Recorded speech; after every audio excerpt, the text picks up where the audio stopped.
1 April 2025। New York টাইমসের প্রতিবেদন, বাংলাদেশে ইসলামী চরমপন্থার উত্থান, মুখোশ খুলে প্রকাশ্যে আসছে উগ্রবাদীরা। চাঞ্চল্যকর এই প্রতিবেদনটি ভঙ্গুর সরকারের ভিতকে আরও নাড়িয়ে দিল, কিন্তু ইউনূস সরকার সাফ জানিয়ে দিল সব মিথ্যে, মিসলিডিং। আমরা দায়িত্ব নেওয়ার পর কোনো ধরনের জঙ্গিবাদের কোনো কিছু দেখছেন? প্রেস উইং থেকে স্বরাষ্ট্র উপদেষ্টা সবাই একই সুরে বলল দেশে কোনো জঙ্গিবাদ নেই, কিন্তু সত্যি কি তাই? জুলাই থেকে শুরু হওয়া উগ্র ডানপন্থার উত্থান এখনো চলমান। তথ্য প্রমাণ বলছে এটা থামার নয়, বরং সরকারই আজ চরমপন্থার ছায়ায় দাঁড়িয়ে আছে। 7 মার্চ 2025 ঢাকার রাস্তায় গর্জে উঠল মার্চ ফর খেলাফত। রাজধানীর বুকে আন্তর্জাতিকভাবে নিষিদ্ধ জঙ্গি গোষ্ঠী হিজবুত তাহরির করল প্রকাশ্য সমাবেশ। পুলিশ প্রশাসন নিশ্চুপ, আর রাষ্ট্র মাথা নিচু করে চুপচাপ বসে রইল। প্রশ্ন আসতেই পারে, এটা কি নিউ ইয়র্ক টাইমসের মিসলিডিং সংবাদ, নাকি সত্যটা এতটাই অস্বস্তিকর যে স্বীকার করা যায় না?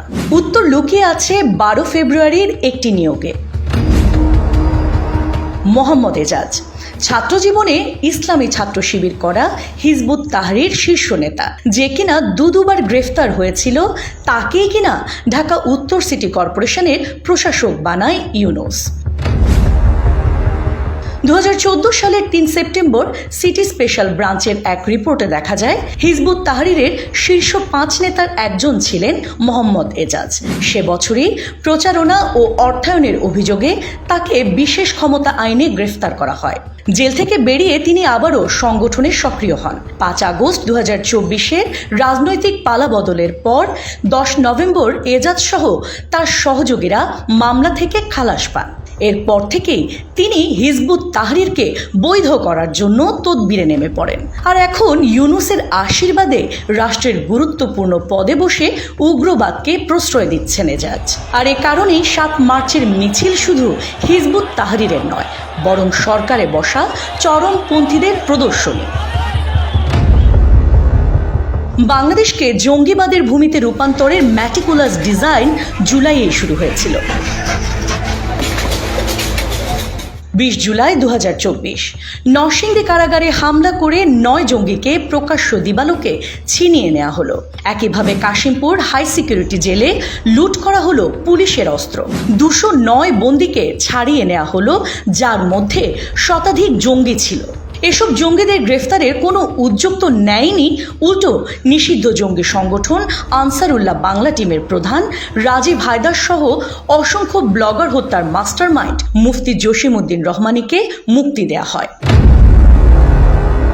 জেল থেকে বেরিয়ে পূর্বের মতোই কার কল্লা থাকবে আর কার থাকবে না সেসব উগ্রবাদী বক্তব্য প্রকাশ্যে দিচ্ছে, অথচ সরকার এ ব্যাপারে নির্বিকার।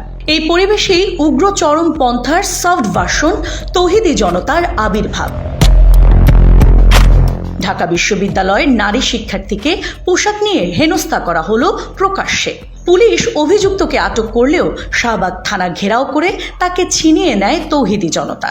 ফুল, পাগড়ি আর কোরআন দিয়ে তাকে দেয়া হয় বীরের সম্মান। আর অভিযোগকারী পায় ধর্ষণের হুমকি, মামলা তুলে নিতে বাধ্য হয়। আমাদের সামনে নারী ফুটবল খেলা বন্ধ হলো, বইমেলায় হলো হামলা, বিনা কারণে জঙ্গিদের দাবির মুখে স্টল হলো বন্ধ, বসন্ত উৎসব হলো বাতিল। এভাবেই জঙ্গিদের হুমকিতে প্রতিদিন গুড়িয়ে যাচ্ছে সংস্কৃতি, স্বাধীনতা আর সহনশীলতা। হিন্দু, আহমদিয়া, আদিবাসী কারোরই রেহাই মিলছে না। ভিন্ন মতাবলম্বী ও মাজারগুলোতেও চলছে হামলা। 6 মাসে 80টি মাজারকে গুড়িয়ে দিয়েছে জঙ্গিরা। এই কি তবে নতুন বাংলাদেশ, নাকি উগ্রবাদের তীরে হেলে পড়া এক আত্মঘাতী রাষ্ট্র? নিউ ইয়র্ক টাইমসের প্রতিবেদন মিথ্যে নয়, মিথ্যে হলো সেই মুখোশ যেটা সরকার এখনো পরে আছে।